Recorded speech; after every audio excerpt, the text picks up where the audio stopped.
கிறிஸ்துவில் பிரியமானவர்களே, இயேசு கிறிஸ்துவின் நாமத்தில் அன்போடு வாழ்த்துகிறேன். இந்த நாளிலும் எல்ஷடாய் சுவிசேஷ ஊழியத்திலிருந்து உங்களை வாழ்த்துகிறதிலே மிகுந்த சந்தோஷம். கர்த்தர் உங்களை ஆசீர்வதிப்பாராக. எனக்கு அருமையான தெய்வ பிள்ளைகளே, இந்த நாளிலும் இந்த செய்தியின் மூலமாக உங்களை சந்திப்பதில் மிகுந்த மகிழ்ச்சி.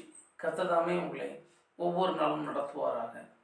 பிரியமான தெய்வ பிள்ளைகளே, இன்றைக்கும் தேவனாகிய கர்த்தர் நமக்கு கொடுத்திருக்கிற தேவனுடைய வார்த்தை சங்கீதங்களின் புஸ்தகம் 33வது சங்கீதம் 17வது வசனம். சங்கீதம் 33:17. ரட்சிக்கிறதுக்கு குதிரை விருதா, அது தன் மிகுந்த வீரியத்தால் தப்புவியாது. என் அன்பு தெய்வ பிள்ளைகளே, இன்றைக்கும் இந்த வார்த்தை என்ன சொல்கிறது என்பதை நாம் பார்ப்போம். இங்கு சங்கீதக்காரன் சொல்லுகிறார், ரட்சிக்கிறதற்கு குதிரை விருதா, அது தன் மிகுந்த பலத்தினாலும் ரட்சிக்க முடியாதே என்று சொல்லுகிறார். பிரியமான தெய்வ பிள்ளைகளே, ரட்சிப்பு என்பது கர்த்தருடையது. வேதம் நமக்கு பல காரியங்களை சொல்லுகிறது. அதில் ஒன்று ரட்சிப்பு. ரட்சிப்பு தேவனால் மாத்திரம்தான் வருகிறது. எந்த மனுஷனையும் ரட்சிக்க தேவனாலே கூடும். எந்த மனுஷனையும் மீட்டெடுக்க தேவனாலே கூடும். என் அருமை தேவ பிள்ளைகளே, 2 சம்பவத்தை வேதத்தின் அடிப்படையில் 2 சம்பவத்தை நான் உங்களுக்கு சொல்லி ஒருவேளை இந்த நேரத்தில் உங்களுக்கு செபிக்க விரும்புகிறேன். முதலாவது சம்பவம், அதாவது முதலாவது காரியம், நாம் யாத்திராகமத்தின் புஸ்தகத்திலே பார்க்கிறோம். அங்கு இஸ்ரவேல் ஜனங்களே பின்தொடர்ந்து வந்த எகிப்தியர்களை பார்க்கிறோம். என் அன்பு தெய்வ பிள்ளைகளே, எகிப்தின் ரதங்களும் குதிரைகளும் அதிகமாக இருந்தன. அதனால அந்த குதிரைகளும் ரதத்தையும் எகிப்தின் ராஜா நம்பி இஸ்ரவேலர்களை மீட்டுக் கொள்ளலாம், இஸ்ரவேலை திரும்பவும் நாம் என்ன செய்யலாம், நம்முடைய அடிமைத்தனத்துக்கு கொண்டு வந்து விடலாம் என்று சொல்லி தன்னுடைய ரதங்களை ஆயத்தம் பண்ணி, வேதம் தெளிவாய் சொல்லுகிறது, தன்னுடைய ரதத்தை ஆயத்தம் பண்ணி இஸ்ரவேல் ஜனங்களை பிடிக்கும்படி திரும்பவும் தன் இருதயத்தை கடினப்படுத்தி வந்தார். வேதம் சொல்லுகிறது, செங்கடலிலே யுத்த குதிரைகள் அல்லது யுத்த ரதங்கள் நாம் பார்க்கிறோம். இன்றைக்கும் அடையாளமாய் அந்த செங்கடலிலே ஒருவேளை அநேக நம்ம வலைத்தளங்களை பார்க்க முடியும். எகிப்தின் ரதங்கள் மூழ்கி கிடப்பது போல் நமக்கு அநேக அந்த ஃபோட்டோஸ் அல்லது வீடியோஸ் கிடைக்கிறது. என் அன்பு தெய்வ பிள்ளைகளே, குதிரை வீரர்களும் ரதங்களும் நம்மை தப்புவிப்பார்கள், மீட்டுக் கொள்ளுவார்கள் என்று சொல்லி நம்பி செங்கடலிலே இறங்க துணிந்தார் அன்றைக்கு பார்வோன் மன்னர். வேதம் சொல்லுகிறது, அவன் அங்கே மூழ்கடிக்கப்பட்டார்கள். அவர்கள் எல்லோரும் மூழ்கடிக்கப்பட்டார்கள். இஸ்ரவேல் ஜனங்களைப் போல அவர்களும் செய்ய நினைத்து மாண்டு போனார்கள் என்று வேதம் சொல்லுகிறது.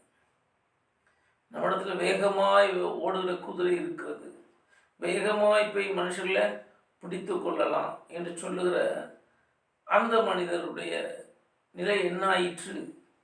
சற்று சிந்திச்சு பாருங்க. அருமை தெய்வ பிள்ளைகளே, வேதம் சொல்லுகிறது, ரட்சிக்கிறதுக்கு குதிரை விருதா. ரட்சிக்கிறதுக்கு குதிரையா முடியுமா? இல்லை என்று வேதம் சொல்லுகிறது. அருமை தெய்வ பிள்ளைகளே, குதிரை இத்தனை நாளுக்கு ஆயத்தம் பண்ணப்படும். ஜெயமோ கர்த்தராகும். கர்த்தர் தான் ஜெயத்தை கொடுக்கணும். ஒரு மனுஷனுக்கு வாழ்க்கையில் வெற்றியை கொடுக்கணும்னா கர்த்தர் தான் கொடுக்க முடியும். இன்றைக்கு அநேகர் இதை நம்புகிறது கிடையாது.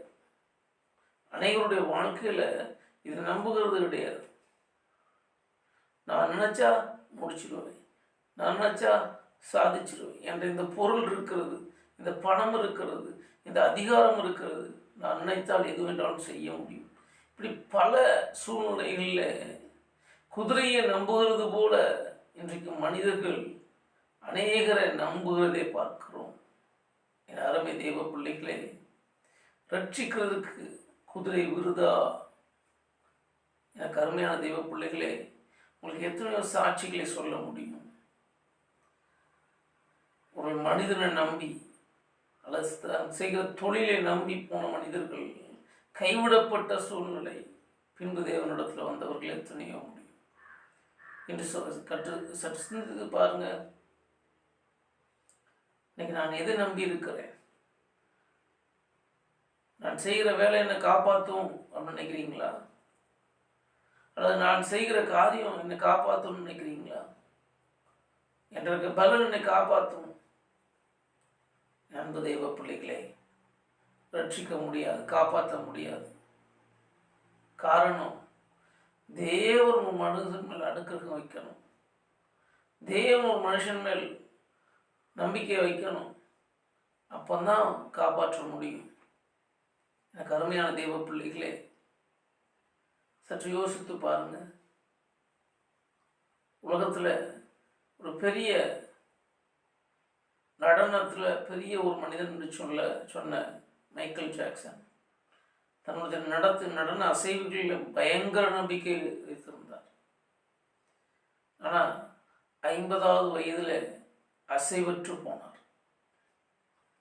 பல கோடிக்கணக்கான ஜனங்களை தன்னுடைய நடன அசைவுகளின் நிமித்தம் கட்டி போட்டிருந்த மனுஷன் தன் 50வது வயதில் அசைவற்று போனார். காரணம் என்ன? நம்பிக்கை யார் மேல்? அன்பு தெய்வ பிள்ளைகளே, இன்றைக்கு உங்கள் நம்பிக்கை யார் மேல் வைத்திருக்கிறீர்கள்? இரண்டாவது ஒரு காரியத்தை வேதம் தெளிவாய் சொல்லுகிறது. அதே வசனத்தில், அது தன் மிகுந்த வீரியத்தால் தப்பியாது. மிகுந்த வீரியத்தால் என்று சொல்லும்போது ஆங்கில வேதாகமத்தில் இப்படியா சொல்லப்பட்டிருக்கிறது, மிகுந்த பலனினால், ஸ்ட்ரென்த். குதிரை மிகுந்த பலத்தினால் தப்புவிக்க முடியாது. அன்பு தெய்வ பிள்ளைகளே, குதிரை ஓட்ட பந்தயங்களுக்கு நடத்துகிற குதிரைகள் கிட்டத்தட்ட 200 கிலோமீட்டர் ஸ்பீடு ஓடுகிற குதிரைகள் உண்டாம்.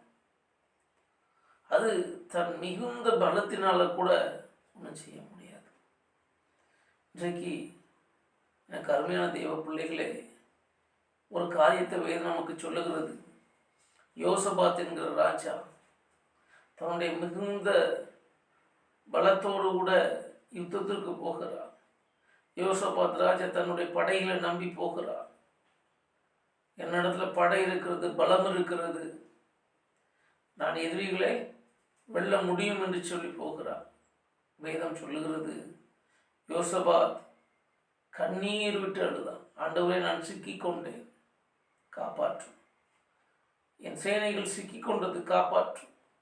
வேதம் சொல்லுகிறது, குதிரை அல்ல, தன் பலம் அல்ல, தேவாவியானவர். அங்கு துதித்து பாடினார்கள்.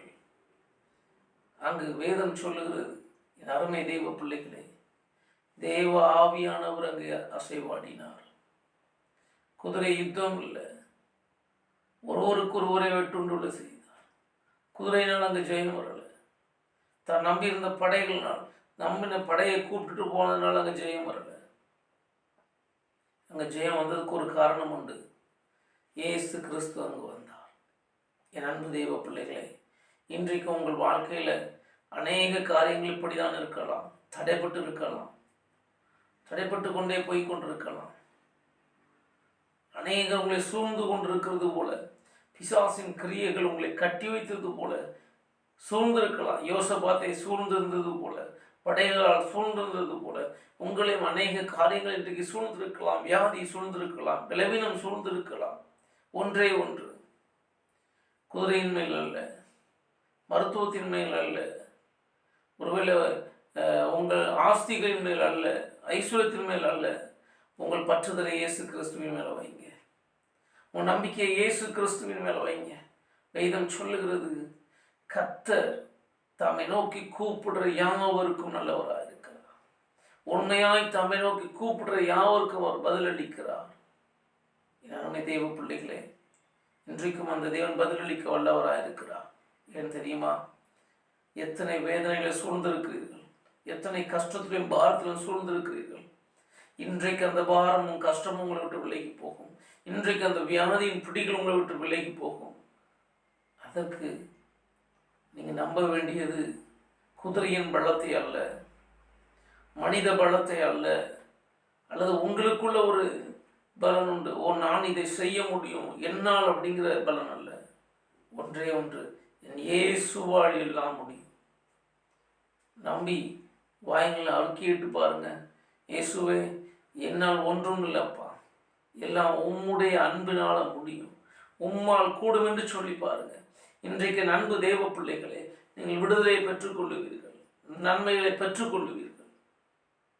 நம்ம ஜெபிக்க போகிறோம்.